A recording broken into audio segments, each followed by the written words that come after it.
Welcome to the Power on Heels Fund Incorporated as we present this virtual masterclass as part of our series of the COVID-19 Financial Summit, Reestablishing Financial Security Aim the Crisis.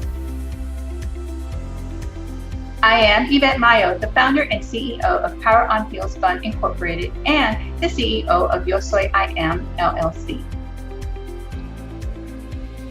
Power on Heels Fund Incorporated is focused on minimizing the impact of gender pay gap inequity and the advancement of Latinas in the marketplace by providing specialized training programs, mentorship, and scholarships that are designed to enhance the earning potential, accelerate professional growth, and cultivate future leaders.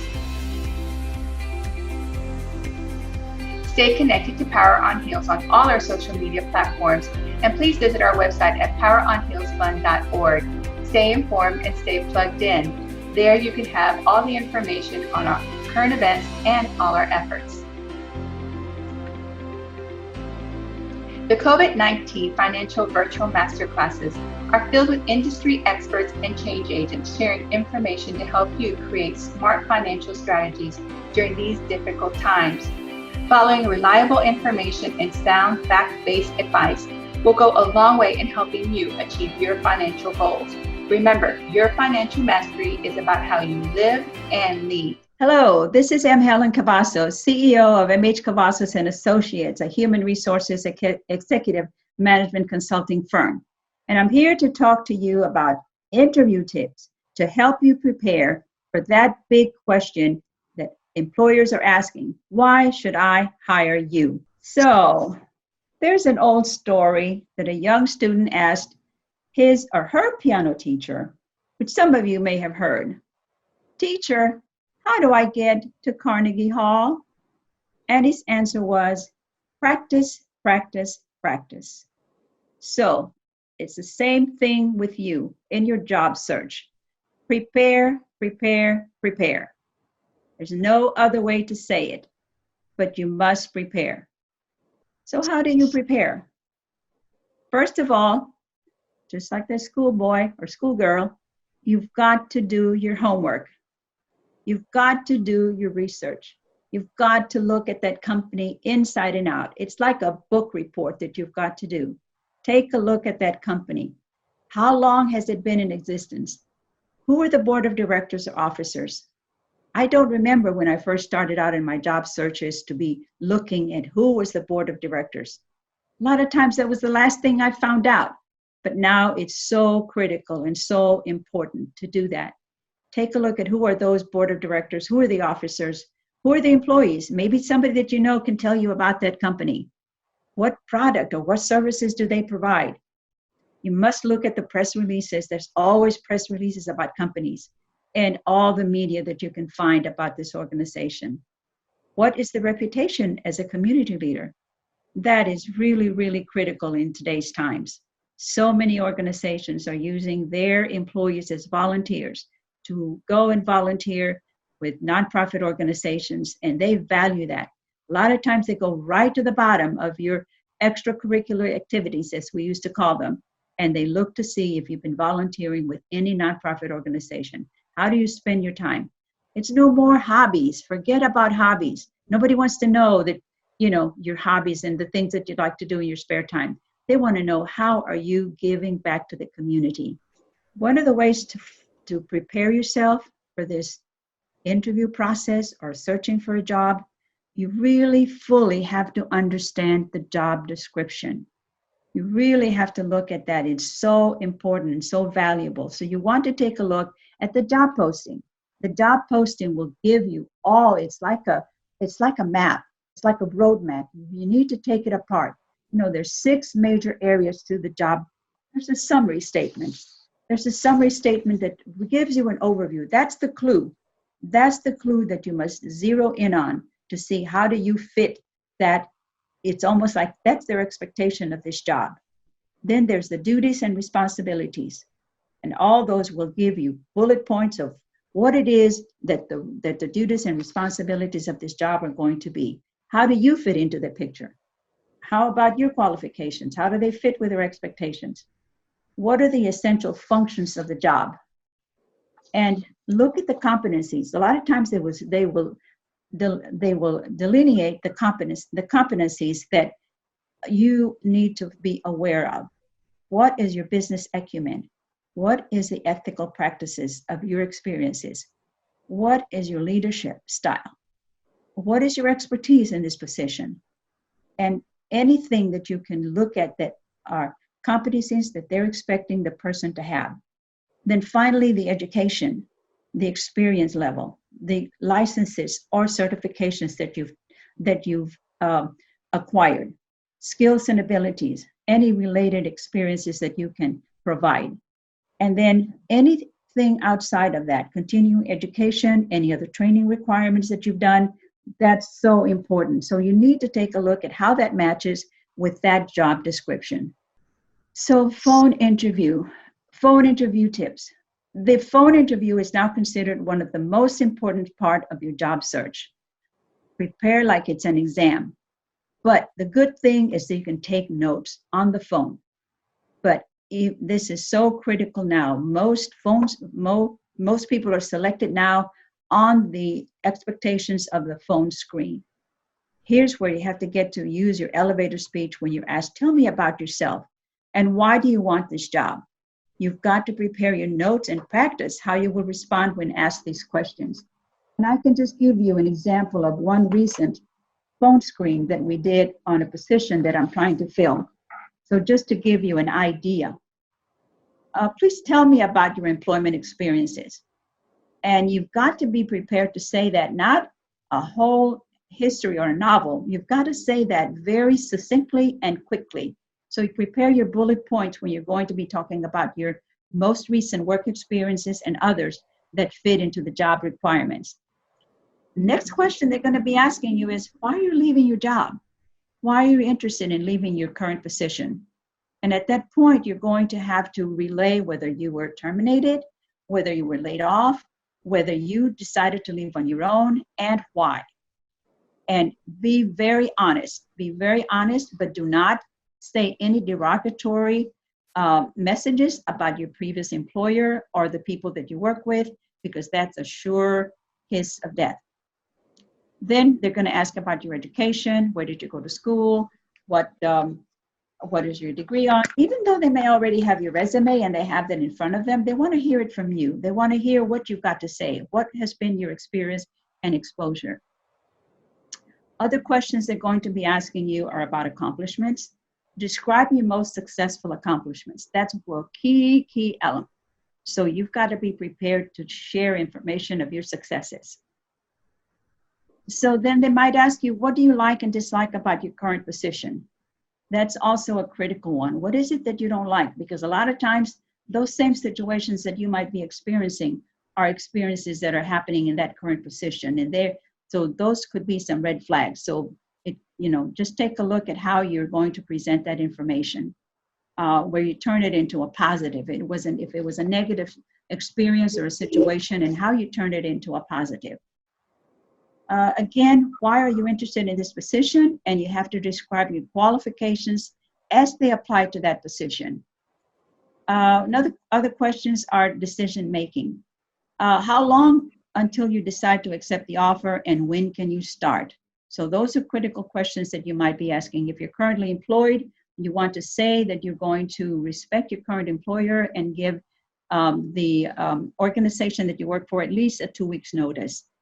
If not, if you're available, don't always say that you're available right away. It sounds a little desperate, but you can just say that when the offer is extended, that you would be available.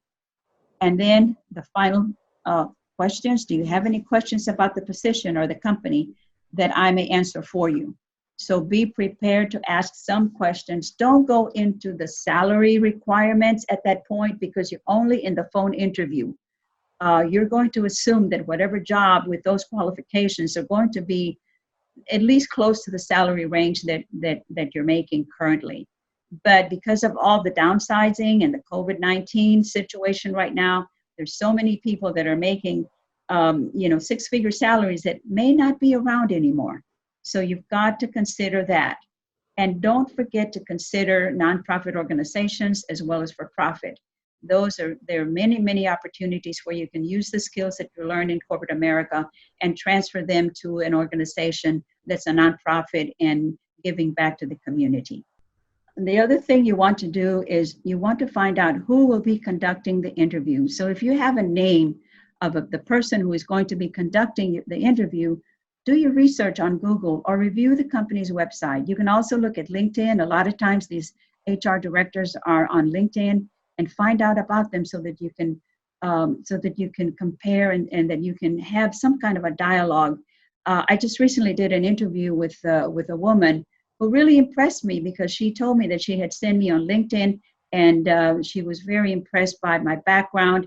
And she even asked me about the position itself in human resources and how long had the position been open and who had the position before the last person on this job. So those are just, you want to have a dialogue, just a back and forth, and it should not be robotic. It should not be a robotic interview that you're just answering the questions that they're asking you, but it's a conversation and an opportunity for you to shine.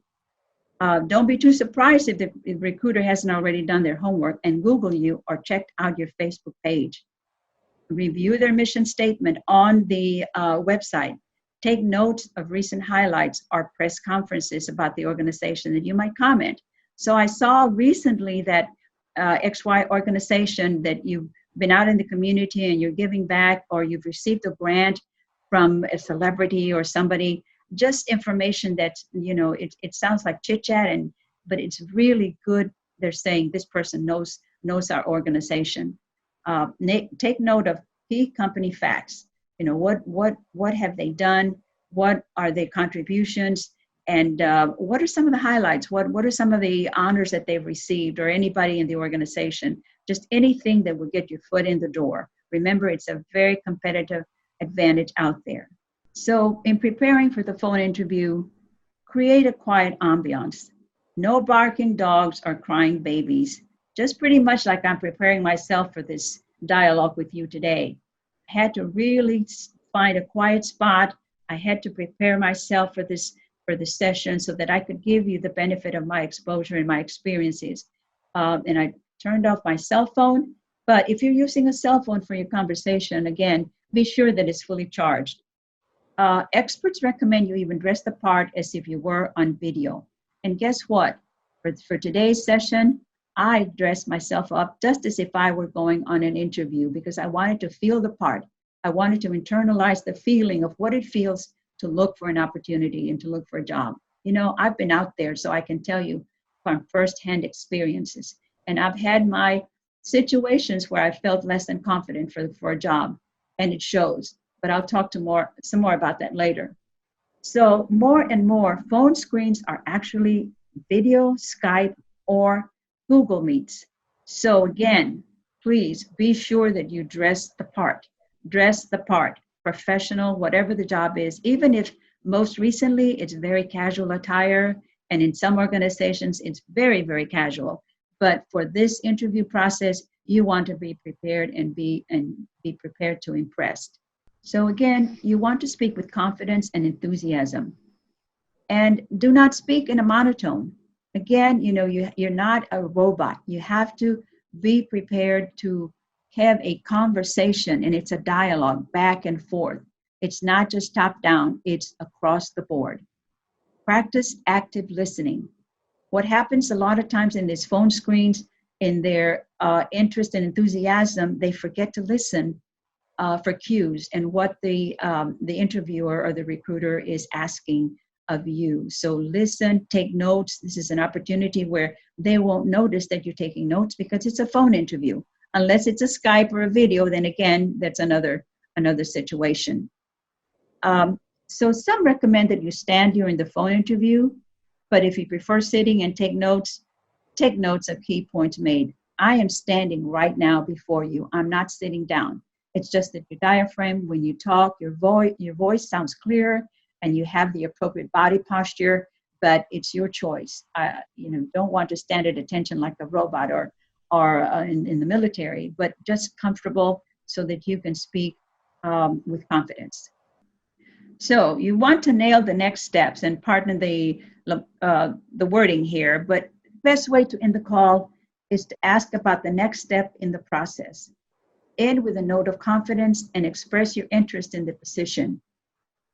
Inquire when to expect to hear from them and what is the timeline for filling the position. And those are just, those are questions you can ask. Don't be timid about asking. A lot of times, people on an interview like this, they don't want to ask too many questions, and they don't want to take the recruiter's time. This is an opportunity. They've set aside enough time for you to provide information that they need, so valuable information that they need for making that decision.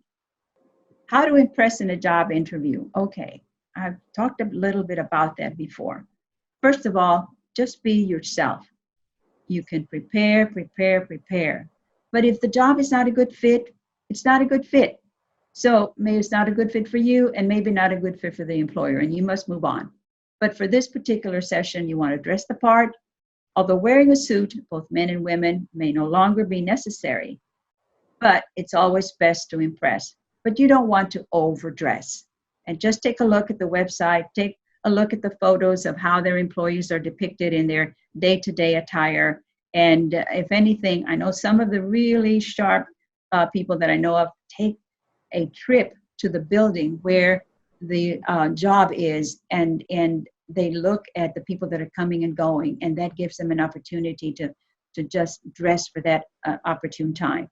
You've got to arrive early. Don't be late. Don't forget that you don't know if you haven't been to that location. You don't know if you're going to be in a parking garage or an open parking area, or how long you're going to have to walk to the office or the meeting room and the elevator or whatever. So you want to be there plenty of time, but don't be too early, because that's kind of a little bit of an issue with the receptionist or the recruiter. Oh, I'm not ready for that person yet, and they may have other meetings prior to yours. But just be there at least, I would say 10-15 minutes early is a good sign. Bring a copy of your resume. Even though you may have already submitted your resume online, recruiters appreciate it when applicants bring copies of the resume. They may not have printed it out, or they may have forgotten it in their other folder. So just be prepared, and again, find out who is going to be in the on-site interview. If you submitted your resume online, that's fine. And I'm talking now about the on-site. Of course, I've gone on ahead of myself. But when you're talking to a recruiter or person conducting the interview, ask them also if you can address them by their first name. They will be more than happy to say, just call me Helen, or just call me Mary, or just call me Joe, rather than Mr. So-and-so. I think sometimes that helps. Show interest in the company. Mention a recent article you read, or highlight something of interest about the organization. I've already said that earlier. Be positive, courteous, and confident. Remember, first impressions are lasting impressions. If you look as if you don't belong, they will pick up on that, and they will think the same thing as you. Maybe you don't belong. Don't forget that the minute you pull up to the parking garage, you are being watched. No matter whom you encounter, from the parking attendant to the front desk receptionist to the people you encounter in the elevator, they'll remember you if you smile and you exhibit confidence. And a lot of times I hear the buzz, they'll say, oh, who was that person that was in the elevator? Are they applying for that job? So you always want to be on cue, be impressive. Again, why should we hire you? To get a job, you must position yourself as the answer to their question. Why should we hire you? That's a big, big statement. You must show that your experience matches the employer's needs. You must show how you will add value to the organization. And then going back to the beginning of this presentation and knowing that you've done your homework, you must focus on the job description. That is one of the most important things, the job description or the job posting, whichever. Target 3 or 4 skills on the job description or the job posting, and provide examples of how you successfully use these competencies in your past job experiences. So be prepared to share information. What are your skills? What are your competencies? Results oriented. You exhibit good confidence, and you have good communication skills, both written and oral, and you have good employee relation skills. The new buzzword is cultural fit. You may have all the qualifications and or work experiences, but if you do not have what the organization is looking for, it's not a good match. And that's what I've said earlier. So what is culture? You have to find out what that culture is in that organization. So a culture can be described as saying an organization has a reputation for being a good company for employees to work for. You can do your background, as I said, you can check all of that and find out from other employees that work there, what's the culture there? What is going on? Is it employee centered? Business oriented, whatever it is, and you want to take a look at, what are the opportunities for people to move up the organization? What is their career path? Are they focusing on education, training, and learning? And that will give you an edge up on the organization. Don't hold back. If you really want to impress, and if this is the job for you that you want, don't hold back. Don't say, I'm the best person for the job. You have to explain why. If you really want to be fearless, say, hey, if you want someone who is a yes person, who will not want to ruffle feathers and maintain the status quo, then I'm not the person you should hire. In other words, you're going to challenge, you're going to have some good expertise and information and qualifications that will help the organization and how you can be of value to that organization. You can also say, well, what you will do in the first 90 days. What are some things that you feel that you can do that are very important? And after you've done your research, you will know the words that you want to use, the information that you want to share about what you can bring to the table. And finally say, I really want this job. I'm a good fit for this great opportunity, and here's why. And you have to leave them with that first impression. Well, follow up. You know the saying about a good story. It has a good beginning, it has a good middle, and finally, it has a great ending.